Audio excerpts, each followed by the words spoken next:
Hello दोस्तों, स्वागत है आपको अपने YouTube channel GS Edu world पर। कैसे हो आप लोग? आई होप आप लोग अच्छे होंगे और स्वस्थ होंगे और आपकी पढ़ाई बहुत अच्छी से चल रही होगी। चलिए दोस्तों, आज हम लोग दिल्ली सल्तनत के तीसरे वंश के बारे में पढ़ेंगे। दिल्ली सल्तनत यानी इनका शासनकाल 1200 से 1500 ईस्वी तक चला था। तो इसके अंतर्गत आज हम लोग तीसरे वंश के बारे में पढ़ेंगे। तीसरा वंश यानी तुगलक वंश। तुगलक वंश का शासनकाल 1320 से 1398 ईस्वी तक चला था। इसके अंतर्गत 9 शासक हुए थे। 9 शासक में पहला शासक गियासुद्दीन तुगलक थे। गियासुद्दीन तुगलक थे। इनका शासनकाल 1320 से 1325 ईस्वी तक चला था। उसके बाद मोहम्मद बिन तुगलक आए थे। मोहम्मद बिन तुगलक आए थे। इनका शासनकाल 1325 से 1351 तक चला था। इसके बाद फिरोज शाह तुगलक आए थे। फिरोज शाह तुगलक आए थे। इनका शासनकाल 1351 से 1388 ईस्वी तक चला था। उसके बाद 4 नंबर पर गियासुद्दीन तुगलक द्वितीय आए थे। इनका शासनकाल 1 वर्ष के लिए 1388 से 1389 तक चला था। इसके बाद 5वां में अबू बकर शाह आए थे। इनका शासनकाल 1 वर्ष तक चला था। 1389 से 90 तक चला था। इसके बाद 6ठा में मोहम्मद शाह तृतीय ने आए थे। इनका शासनकाल 1398 से 94 तक चला था। इसके बाद अलाउद्दीन सिकंदर शाह आए थे। इनका शासनकाल जनवरी से मार्च 1394 तक चला था। इसके बाद 2 स्वतंत्र राजा आए थे। उनमें पहला थे नसरुद्दीन मोहम्मद शाह, जिनका शासनकाल 1394 से 1413 ईस्वी तक था। उसके बाद नुसरत शाह जो अंतिम थे। इनका शासनकाल 1394 से 1398 तक था। यही 9 तुगलक वंश के शासक हुए थे। तो चलिए अब हम लोग क्वेश्चन को डिस्कस करते हैं। क्वेश्चन नंबर पहला, तुगलक वंश का स्थापना किसके द्वारा की गई? तुगलक वंश की स्थापना किसके द्वारा की गई थी? तो गियासुद्दीन मुहम्मद तुगलक द्वारा। गियासुद्दीन मुहम्मद तुगलक द्वारा कब की गई थी? तो 1320 में। 1320 में गियासुद्दीन मुहम्मद तुगलक ने तुगलक वंश की स्थापना की थी। नेक्स्ट, किस वंश के सुल्तानों ने सबसे अधिक समय तक देश में राज किया? तो किस वंश के सुल्तानों ने सबसे अधिक समय तक देश में राज किया? तो तुगलक वंश के सुल्तानों ने। तुगलक वंश के सुल्तानों ने देश में सबसे अधिक समय तक राज किया था। नेक्स्ट, गाजी मलिक किस वंश के संस्थापक था? तो गाजी मलिक किस वंश का संस्थापक था? तो तुगलक वंश का। तुगलक वंश का। गाजी मलिक को ही गियासुद्दीन तुगलक कहा जाता है। गाजी मलिक को ही गियासुद्दीन तुगलक कहा जाता है। नेक्स्ट, सल्तनत काल में नहरों का निर्माण तथा डाक व्यवस्था का आरंभ करने वाला प्रथम सुल्तान कौन था? तो सल्तनत काल में नहरों का तथा डाक व्यवस्था का आरंभ करने वाला सुल्तान कौन था? तो गियासुद्दीन तुगलक। गियासुद्दीन तुगलक ने नहरों तथा डाक व्यवस्था की प्रारंभ की थी। नेक्स्ट, क्वेश्चन नंबर अगला,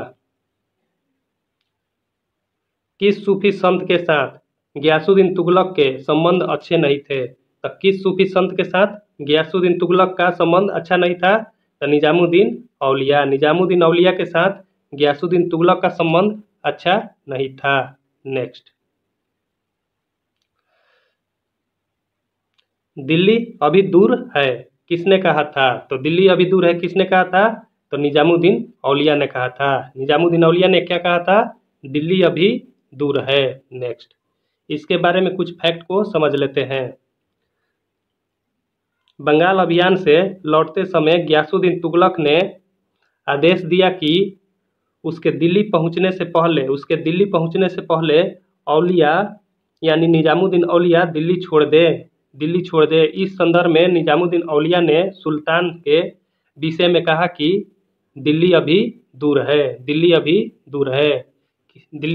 है। नेक्स्ट, दिल्ली सल्तनत का सर्वाधिक शिक्षित विद्वान और योग सुल्तान कौन था? तो दिल्ली सल्तनत का सर्वाधिक शिक्षित विद्वान और योग सुल्तान कौन था? तो मोहम्मद बिन तुगलक। मोहम्मद बिन तुगलक जो था दिल्ली सल्तनत का सबसे शिक्षित विद्वान और योग सुल्तान था। नेक्स्ट, अमीर-ए-कोही एक नया विभाग किस सुल्तान द्वारा किया गया था? अमीर-ए-कोही की स्थापना किस सुल्तान द्वारा किया गया था? तो मोहम्मद बिन तुगलक द्वारा। मोहम्मद बिन तुगलक द्वारा अमीर-ए-कोही नामक विभाग की स्थापना की थी। नेक्स्ट, दिल्ली के किस सुल्तान ने पृथक कृषि विभाग की स्थापना की एवं फसल चक्र की योजना बनाई? किसने पृथक कृषि विभाग की स्थापना की तथा फसल चक्र की योजना बनाई थी? तो मोहम्मद बिन तुगलक ने। मोहम्मद बिन तुगलक ने। दोस्तों, ये सभी प्रश्न हमारे बीपीएससी या आईएएस या यूपी पीसीएस के लिए बहुत ही महत्वपूर्ण है। ये सभी क्वेश्चन प्रीवियस ईयर का ही है। ये सभी क्वेश्चन को ध्यान से देखिए। नेक्स्ट, अगला क्वेश्चन, मोहम्मद बिन तुगलक को अपनी सनक भरी योजनाओं, क्रूर कृत्यों एवं दूसरों के सुख दुख के प्रति उपेक्षा भाव रखने के कारण क्या कहा गया? तो क्या कहा गया? स्वपनशील, पागल एवं रक्त पिपासु। स्वपनशील, पागल एवं रक्त पिपासु किस सुल्तान को कहा गया? तो मोहम्मद बिन तुगलक को। मोहम्मद बिन तुगलक को। नेक्स्ट, मोहम्मद बिन तुगलक अपनी राजधानी दिल्ली से कहाँ ले गया? तो मोहम्मद बिन तुगलक ने अपनी राजधानी को दिल्ली से कहाँ ले गया था? तो दौलताबाग। अपनी राजधानी दिल्ली से कहाँ ले गया था? तो दौलताबाग में ले गया था। नेक्स्ट, किस जैन संत के साथ मोहम्मद बिन तुगलक के संबंध घनिष्ठ थे? तो किस जैन के साथ हो जाएगा? तो जिनभद्र सूरी के साथ। जिनभद्र सूरी के साथ मोहम्मद बिन तुगलक का संबंध घनिष्ठ था। नेक्स्ट, भारत में सर्वप्रथम सांकेतिक मुद्रा का प्रचलन किया था। तो सांकेतिक मुद्रा का प्रचलन किस सुल्तान ने किया था? तो मोहम्मद बिन तुगलक ने। नेक्स्ट, मोरक्को देश का यात्री इब्न बतूता किसके शासनकाल में भारत आया था? तो इब्न बतूता कहाँ का था? तो मोरक्को देश का। किसके शासनकाल में आया था? तो मोहम्मद बिन तुगलक के शासनकाल में। मोहम्मद बिन तुगलक के शासनकाल में मोरक्को भारत आया था। नेक्स्ट, मोहम्मद बिन तुगलक के शासनकाल में दक्षिण में स्वतंत्र राज्य विजयनगर की स्थापना किसने की? तो विजयनगर साम्राज्य की स्थापना किसने की थी? तो हरियर एवं बुक्का ने। कब की थी? तो 1336 ईस्वी में। 1336 ईस्वी में विजयनगर की स्थापना किसने की थी? तो हरियर एवं बुक्का ने। कब की थी? तो 1336 में। ये क्वेश्चन बार बार परीक्षा में आता है। नेक्स्ट, महाराष्ट्र में स्वतंत्र बहमनी राज्य की स्थापना किसने की? तो महाराष्ट्र में स्वतंत्र बहमनी राज्य की स्थापना किसने की थी? अलाउद्दीन बहमन शाह ने। कब की थी? तो हो जाएगा 1347 ईस्वी में। 1347 ईस्वी में। नेक्स्ट, किसने सल्तनत काल में डाक व्यवस्था का विस्तृत विवरण दिया? तो विस्तृत विवरण किसने दिया था? तो इब्न बतूता ने। सल्तनत काल में डाक व्यवस्था का विस्तृत विवरण किसने दिया था? तो इब्न बतूता ने। नेक्स्ट, रेहला नामक पुस्तक के रचनाकार कौन था? तो रेहला नामक पुस्तक के रचनाकार कौन हो जाएगा? तो इब्न बतूता। नेक्स्ट, मोहम्मद बिन तुगलक की मृत्यु किस अभियान के दौरान हुई थी? तो मोहम्मद बिन तुगलक की मृत्यु किस अभियान के दौरान हुई थी? तो सिंध अभियान के दौरान।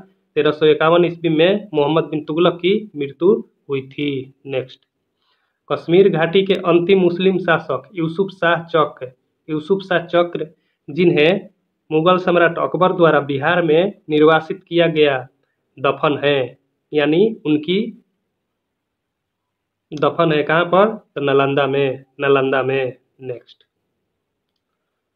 होली त्योहार के सार्वजनिक उत्सव में भाग लेने वाला दिल्ली का प्रथम सुल्तान कौन था? तो होली त्योहार के सार्वजनिक उत्सव में भाग लेने वाला दिल्ली का प्रथम सुल्तान कौन हो जाएगा? तो मोहम्मद बिन तुगलक ने होली त्योहार के सार्वजनिक उत्सव में भाग लिया था।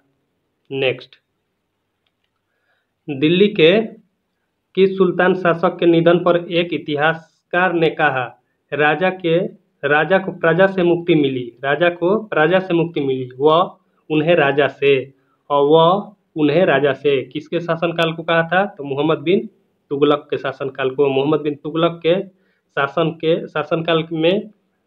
नेक्स्ट, किस सुल्तान ने बेरोजगारों को रोजगार दिलवाया? तो किस सुल्तान ने बेरोजगारों को रोजगार दिलवाया था?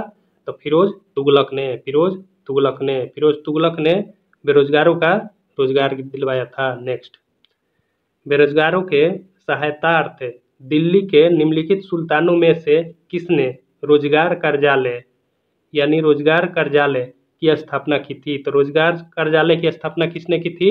तो फिरोज शाह तुगलक ने। नेक्स्ट, दिल्ली का सुल्तान जो दान दक्षिणा के बारे में काफी ध्यान रखता था और इसके लिए एक विभाग दीवान खैरात की स्थापना की, वह था, तो वह कौन था?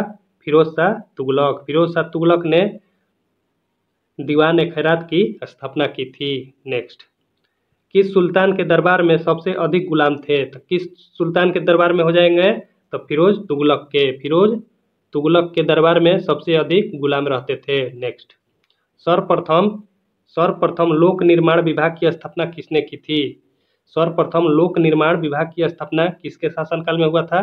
तो फिरोज तुगलक के शासनकाल में। नेक्स्ट, दिल्ली का जो सुल्तान भारत में नहरों के सबसे बड़े जाल का निर्माण करने के लिए प्रसिद्ध है?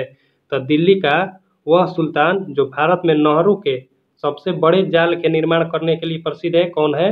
तो फिरोज शाह तुगलक नहरों के सबसे बड़े जाल के निर्माण के लिए प्रसिद्ध है। नेक्स्ट, हक्का ए सर्व अथवा सिंचाई कर लगाने वाला दिल्ली का प्रथम सुल्तान कौन था?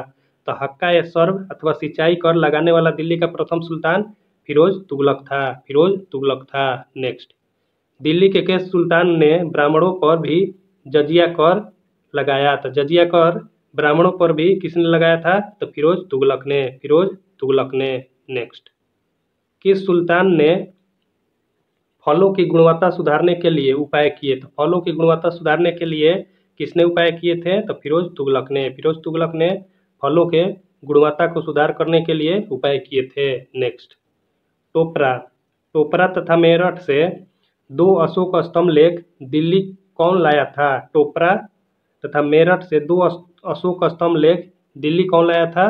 तो फिरोज शाह तुगलक ने दिल्ली मेरठ तथा टोपरा से अशोक स्तंभ को दिल्ली लाया था। नेक्स्ट, फिरोज तुगलक द्वारा स्थापित दार उल सफा क्या है? दार उल सफा फिरोज तुगलक द्वारा स्थापित है, वह क्या है?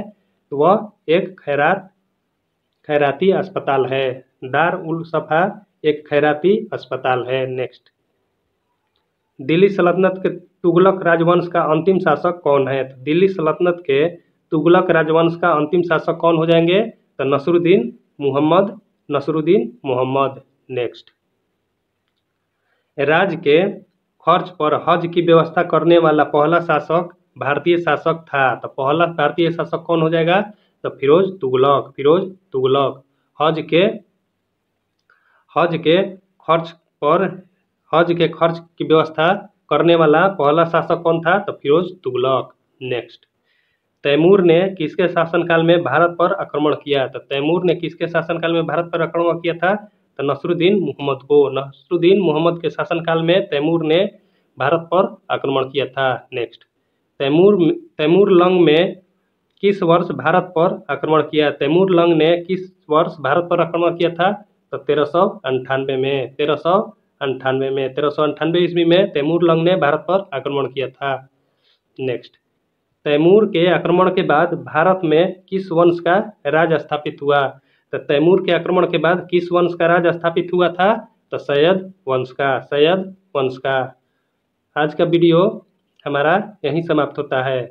अगर आपको यह वीडियो अच्छी लगी होगी तो लाइक, शेयर और सब्सक्राइब जरूर कीजिएगा। मिलते हैं अगले वीडियो में। जय हिंद।